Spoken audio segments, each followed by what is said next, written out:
Catus, Maximus here. This is just a quick review. This will be the previous model of the AutoZone Duralast 8-piece folding hex key set. They've recently replaced them with, these were Taiwanese and it made.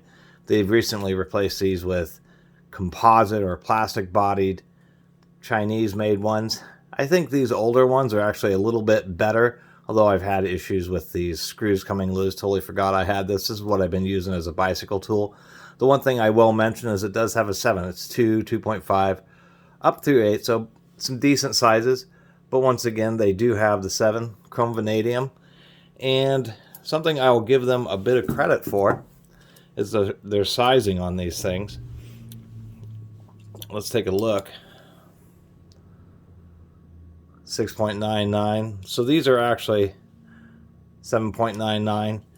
They're actually pretty tight fitting. That's what I liked about them, and it was kind of sad to see. I mean, all AutoZone tools are nowhere close to what they were 5 and 10 years ago, and this is kind of one of them.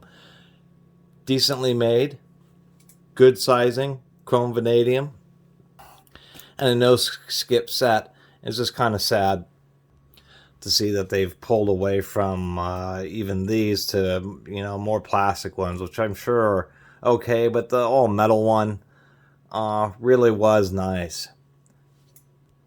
Just had a good feel in the hand. Those aluminum side plates actually are surprisingly stiff. All this together really makes for what used to be a pretty reasonable wrench.